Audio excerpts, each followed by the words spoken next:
दोस्तों, ये आज का वीडियो और इसका टॉपिक हमारे और हमारे देश के लिए बहुत ही इम्पोर्टेंट है।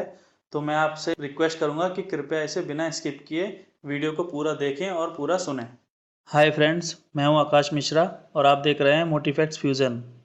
1 सितंबर 2023 को एक कमेटी जो कि former president mister Ramnath Kovind के द्वारा हेड की जा रही है, वो वन नेशन वन इलेक्शन को स्टडी करेगी। और ये न्यूज़ जब से पब्लिक के बीच आई है, देश के सभी अपोजिशन लीडर काफ़ी गुस्से से इसका विरोध कर रहे हैं। राहुल गांधी ने इसे तो डेमोक्रेसी पर अटैक तक बता दिया और वहीं सीएम केजरीवाल इसका विरोध करते हुए नजर आए। और इन सब के बीच अमित शाह ने एक पैनल जो कि 7 लोगों का होगा, जो वन नेशन वन इलेक्शन का है, उसमें से एक का नाम बताया जिसने इसे ज्वाइन करने से मना कर दिया। और जैसे ही 2024 का इलेक्शन नज़दीक आ रहा है, बीजेपी पार्टी इसे एक बहुत बड़ी रेवोल्यूशनरी पॉलिसी बता रही है, वहीं अपोजिशन इसे एक एब्यूज़ ऑफ पावर बता रही है और इसे एक बीजेपी का सीक्रेट इंस्ट्रूमेंट बता रही है इलेक्शन जीतने के लिए। एंड हमेशा की तरह हमारे देश में न्यूज़ चैनल फालतू के टॉपिक्स पर डिबेट और डिस्कशन करने में टाइम वेस्ट कर रहे हैं, बिना किसी लॉजिक और सब्जेक्ट की सच्चाई बताते हुए। तो आज हम इस वीडियो में बात करेंगे कि वन नेशन वन इलेक्शन क्या होता है और कोई भी न्यूज़ चैनल की तरह फालतू की डिबेट या डिस्कशन नहीं करेंगे। तो आज हम इस वीडियो में बात करेंगे why it is a revolutionary concept by some parties and why it is considered to be a terrible concept by other parties and what is one nation one election. और अगर आप रेडी हैं तो हम start करते हैं basic से कि वन नेशन वन इलेक्शन क्या है। आप अगर एग्जिस्टिंग सिस्टम की बात करें तो मेजरली 2 टाइप के इलेक्शन होते हैं। पहला लोकसभा इलेक्शन, दूसरा स्टेट लेजिस्लेटिव असेंबली इलेक्शन, जो कि अलग अलग चरण में होते हैं, जो हर साल 5 साल के टाइम पीरियड के ख़त्म होने से पहले होते हैं। और ये दोनों इलेक्शन कभी भी एक साथ नहीं होते। स्टेट के इलेक्शन हर डिफरेंट टाइम पर होते हैं, but one nation one election propose करता है कि ये दोनों इलेक्शन एक साथ एक ही टाइम पर होंगे, जिसमें लोग अपने लोकसभा और स्टेट प्रतिनिधि दोनों को एक साथ चुन सकें।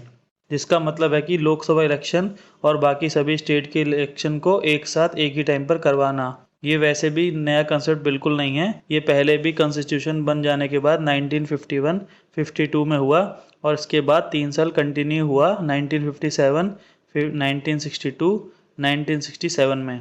लेकिन 1967 के बाद इंडिया में काफ़ी पॉलिटिकल इशू हुए, जैसे कांग्रेस पार्टी ने काफ़ी एरियाज़ में अपना कंट्रोल खोया, जैसे बिहार, पंजाब और उत्तर प्रदेश। इन सभी राज्यों में या तो नॉन कांग्रेस पार्टी थी या तो गठबंधन की सरकार थी। फिर 1968 में स्टेट इलेक्शन के ठीक 1 साल बाद यूपी में राष्ट्रपति शासन लग गया, तो उस टाइम की पीएम इंदिरा गांधी ने 1971 में अर्ली इलेक्शन करवाया, जो कि ओरिजिनली 1972 में शेड्यूल था, जिसको कराने के बाद दोनों स्टेट और लोकसभा इलेक्शन दोनों में डिस्कनेक्ट हो गया। तो वन नेशन वन इलेक्शन एक पुराना कॉन्सेप्ट है, ना कि कोई नया कॉन्सेप्ट, जो कि पहले ही डिसरप्ट हुआ था किसी भी पॉलिटिकली इशू की वजह से। तो अब बात करते हैं कि करंट गवर्नमेंट इस कॉन्सेप्ट को दोबारा क्यों लाना चाहती है और इसको लाने की क्यों जरूरत पड़ी और इससे क्या क्या बेनिफिट हो सकते हैं। देखा जाए तो इसके काफ़ी सारे बेनिफिट हैं, लेकिन मेजरली इसके 3 बेनिफिट हैं जिसकी हम आज बात करेंगे। पहला, India will overcome the inefficiency of model code of conduct mode. जिसको ये नहीं पता तो बता दूं, मोड कोड ऑफ कंडक्ट एक लिस्ट ऑफ गाइडलाइन होती है जो कि इलेक्शन कमीशन ऑफ इंडिया द्वारा दी जाती है स्टेट और लोकसभा इलेक्शन के करने से पहले, जो ये कहता है कि जब से इलेक्शन की डेट अनाउंस होती है तब से लेके इलेक्शन के रिजल्ट तक कोई भी किसी भी प्रकार की योजना और घोषणा और डेवलपमेंट के प्रोजेक्ट को रेगुलेट नहीं कर सकता। सिर्फ नॉर्मल वर्क और रूटीन वर्क किया जाएंगे और कोई भी बड़े प्रोजेक्ट, बड़ी परियोजना, योजना उसके साथ जो चल रही होती है उन सभी को भी सस्पेंड कर दिया जाता है और किसी भी प्रकार की कोई नई अनाउंसमेंट कोई भी गवर्नमेंट नहीं कर सकती, चाहे वो स्टेट की ग्रोथ के लिए कितनी भी इम्पोर्टेंट हो। फॉर एग्जाम्पल 2019 के लोकसभा इलेक्शन में मोड कोड ऑफ कंडक्ट 10 मार्च से लेके 23 मई तक था, जब तक कि रिजल्ट इलेक्शन के नहीं डिक्लेयर हो गए, जिससे ऑलमोस्ट 2.5 महीने सेंटर कोई भी नया प्रोजेक्ट या कोई भी नई योजना, ना कोई नई हेल्थ की स्कीम ला सकी। अगर बात करें स्टेट इलेक्शन की, तो कर्नाटक स्टेट इलेक्शन में मोड कोड ऑफ कंडक्ट 29 मार्च से 23 मई तक चला और यही नहीं, इसमें सेंटर भी कोई स्टेट स्कीम नहीं रेगुलेट कर सकता। इन सब में 2.5 साल सेंटर के और 1.5 साल स्टेट के, यानी 4 महीने गवर्नमेंट किसी भी तरह से फंक्शन नहीं कर सकती और ना ही कोई प्रोजेक्ट इनिशिएट कर सकती। ये सब इलेक्शन कमीशन इसलिए कराता है ताकि सेंट्रल गवर्नमेंट या स्टेट गवर्नमेंट इलेक्शन से पहले लोगों को बड़े बड़े वादे करके उनको गुमराह ना कर सके। इसीलिए स्टेट कमीशन ऑफ इंडिया बहुत ही सख्ती से ये इंश्योर करती है कि कोई भी अनाउंसमेंट नहीं की जा सके इस टाइम पर। इस तरह से 2014 के इलेक्शन के कोड ऑफ कंडक्ट के तहत 7 महीने कोई भी डेवलपमेंट एक्टिविटीज़ नहीं हो पाई। 3 महीने अक्रॉस द कंट्री, 2 महीने झारखंड और जम्मू कश्मीर के इलेक्शन की वजह से, 2 महीने महाराष्ट्र और हरियाणा के इलेक्शन की वजह से। ये पहली प्रॉब्लम है जो कि वन नेशन और वन इलेक्शन सॉल्व कर सकता है, जिससे हमारे देश के डेवलपमेंट प्रोजेक्ट बिना किसी रुकावट के काम कर सकते हैं। दूसरा सबसे बड़ा बेनिफिट ये होगा कि जो हमारा बहुत सारा अमाउंट इलेक्शन को कराने में खर्च होता है वो बचेगा। क्या आप जानते हैं कि 2019 का चुनाव कराने में कितना खर्च हुआ था? एक रिपोर्ट के हिसाब से ये इलेक्शन एक्सपेंडिचर 60,000 करोड़ रुपए का था, जो कि एक बहुत बड़ा अमाउंट था। और आप ये सुन के हैरान हो जाओगे, ये अब तक का दुनिया का सबसे कॉस्टली इलेक्शन था और ये अमाउंट हर साल बहुत ही तेज़ी से इंक्रीज हो रहा है। ये आप दिए गए नीचे ग्राफ में देख सकते हैं। 2009 में ये अमाउंट 1115 करोड़ था और 2014 के इलेक्शन में ये अमाउंट बढ़कर 3 गुना हो गया 3870 करोड़। और ना कि इलेक्शन कमीशन एक्सपेंड इतना करता है, इसके अलावा इलेक्शन में खड़े हुए कैंडिडेट इससे ज़्यादा और भी खर्च करते हैं। पार्टी के हिसाब से इस इलेक्शन में 1580 करोड़ खर्च किए गए थे, जबकि एक्चुअल फिगर कुछ रिपोर्ट बताती हैं कि 30,000 करोड़ से भी ज़्यादा है। और 2014 के लोकसभा इलेक्शन के साथ साथ और भी स्टेट में इलेक्शन हुए थे, जिससे ये और भी कॉस्टली इलेक्शन हो गया। महाराष्ट्र 2014 में 793 करोड़, जम्मू कश्मीर 2014 110 करोड़, बिहार 2015 300 करोड़, गुजरात 2017 140 करोड़,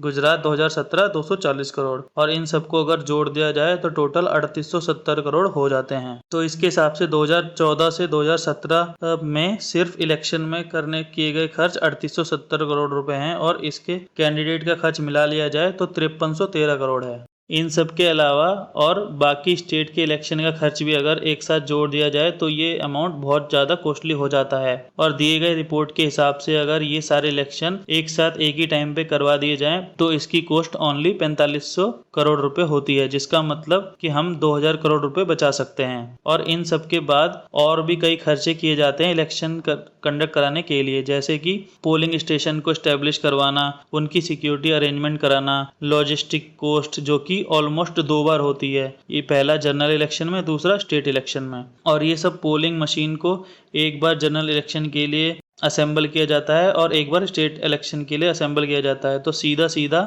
अगर ये इलेक्शन एक बार होता है तो सीधा सीधा एक बार की कॉस्ट हम पूरी बचा सकते हैं। और इन सबसे बड़ा नुकसान होता है जिसकी कॉस्ट का अंदाज़ा लगाना बहुत ही मुश्किल है, गवर्नमेंट डाउन टाइम, जिसका मतलब है इलेक्शन के दौरान डिप्लॉय किए गए गवर्नमेंट एम्प्लॉय उस टाइम पर कोई और काम नहीं कर सकते हैं जो उनका एक्चुअल काम होता है। और वन नेशन वन इलेक्शन के बाद ये लोग अपना काम एक टाइम पे इलेक्शन की ड्यूटी के बाद आसानी से कर सकते हैं, जो कि उनका इम्पोर्टेंट और एक्चुअल काम है। और on top of that politician भी अपना अमाउंट सेव कर सकते हैं, जो उनको बार बार इलेक्शन के लिए खर्च करना पड़ता है अगर ये one nation one election execute हो जाता है। और लास्ट बेनिफिट जो कि इस कंसेप्ट के द्वारा होगा, देश की सुरक्षा में इम्प्रूवमेंट होगा। तो आप सोच रहे होंगे कि ऐसा कैसे, क्या कनेक्शन है इलेक्शन और देश की सिक्योरिटी इम्प्रूवमेंट में? तो हर साल इलेक्शन में 10 million people election commission deploy करता है, जो कि इस इलेक्शन को एग्जीक्यूट और कंडक्ट कराते हैं, जिससे इलेक्शन प्रोसेस स्मूथ हो पाए और मिलियन ऑफ पोलिंग बूथ पर आसानी से इलेक्शन हो पाए। जैसे कि गवर्नमेंट डाउन टाइम होता है 4 महीने के लिए, वैसे ही सिक्योरिटी पर्सनल भी अपनी प्राइमरी ड्यूटी छोड़कर और उसको कॉम्प्रोमाइज़ कर ये इलेक्शन करवाते हैं। तो आप सोच रहे होंगे अगर वन नेशन वन इलेक्शन इतना ही सही है तो बाकी सभी जो विरोधी पार्टी हैं तो इसका विरोध क्यों कर रही हैं?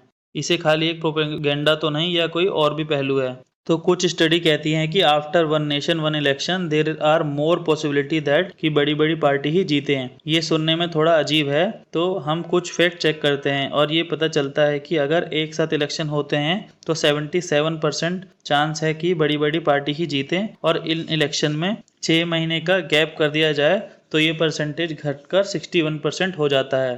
तो यहाँ पर क्वेश्चन आता है कि 6 महीने में इतना चेंज क्यों आ जाता है अपनी ही चॉइस पर? इसके कई सारे रीज़न हैं, जिसमें पहला, कई बार वोटर रिग्रेट करते हैं अपनी पुरानी चॉइस पर। दूसरा, कई बार वो अपने थॉट्स को चेंज करते हैं वोटिंग के लिए। और तीसरा, कई बार वो पहले से ज़्यादा इम्प्रेस हो जाते हैं। इसमें बिहार का एग्जांपल लेते हैं। तो 2014 के जनरल इलेक्शन में बिहार में 41% सीट बीजेपी ने हासिल की, लेकिन 2015 के स्टेट इलेक्शन में ये परसेंटेज घटकर 36% रह गया। तो इससे पता चलता है कि अगर ये इलेक्शन एक साथ ही कराए जाते तो हाई चांस थे कि बीजेपी 41% सीट लाती और शायद स्टेट इलेक्शन भी जीत जाती। और दूसरा थॉट ये कहता है कि अगर एक साथ एक टाइम पर ये इलेक्शन हो जाते तो जो भी नेशनल इश्यूज़ हैं वो लोकल इश्यूज़ को दबा सकते हैं, जिससे नेशनल पार्टी बेनिफिट ले सकती हैं और रीजनल पार्टी को कोई बेनिफिट नहीं होगा। और तीसरा कारण है कि अगर इलेक्शन अलग अलग होते हैं तो पॉलिटिशियन हमेशा अपनी छवि की चिंता करते रहते हैं आने वाले स्टेट और जनरल इलेक्शन के लिए। और अगर ये इलेक्शन एक साथ करा दिए जाएं तो ये इलेक्शन के 5 साल के लिए फिर पॉलिटिशियन शांत हो जाते हैं। और अगर इलेक्शन कंटिन्यू चलते रहते हैं तो पॉलिटिशियन पर भी प्रेशर होता है और वो और रिस्पॉन्सिबल रहने की कोशिश करते हैं। तो अगर हम जनरल इलेक्शन का एग्जाम्पल लें जो 2014 में हुआ था और उसके बाद फिर 2019 में हुआ, इसके मिड में काफ़ी स्टेट इलेक्शन हुए, जैसे महाराष्ट्र और हरियाणा में अक्टूबर 2014 में, जम्मू कश्मीर में नवंबर 2015 में और झारखंड में जनवरी 2015 में। तो 2014 और 2019 के बीच स्टेट इलेक्शन की वजह से गवर्नमेंट पर भी अच्छा परफॉर्म करने का प्रेशर रहता है ताकि वो हर स्टेट इलेक्शन में जीत पाएं। और ये इलेक्शन एक बार ही करा दिए जाएंगे तो कुछ लोगों का कहना है कि पॉलिटिशियन के ऊपर अच्छा परफॉर्म करने का और वर्क में कंटिन्यू करने का प्रेशर कम हो जाएगा। और वन नेशन वन इलेक्शन को पूरी कंट्री में एक साथ एक ही टाइम पर एग्जीक्यूट करना एक बहुत बड़ा टफ चैलेंज रहेगा हमारे इलेक्शन कमीशन ऑफ इंडिया के लिए, क्योंकि पहला कारण ये है कि जो भी स्टेट गवर्नमेंट अभी प्रेजेंट हैं उनके कुछ टाइम पीरियड जो 5 साल के होते हैं वो कम हो जाएंगे और कुछ ऐसी गवर्नमेंट है जिनका टाइम स्पैन बढ़कर 5 साल से 6 साल 7 साल हो सकता है, जो कि इस पॉलिसी का सबसे बड़ा डार्क साइड है। नाउ ये आपको डिसाइड करना है कि ये पॉलिसी जो वन नेशन वन इलेक्शन की है ये अच्छी है या बुरी है। तो मेरी तरफ से जो अंडरस्टैंडिंग सी मैंने आपको बताया। और आपको ये वीडियो कैसी लगी, इससे आपको कोई वैल्यू मिली है तो लाइक करें, कमेंट करें, शेयर करें और इस चैनल को सब्सक्राइब करें ताकि और भी आगे ऐसी वैल्यूएबल वीडियो आपको देखने को मिल सकें। तब तक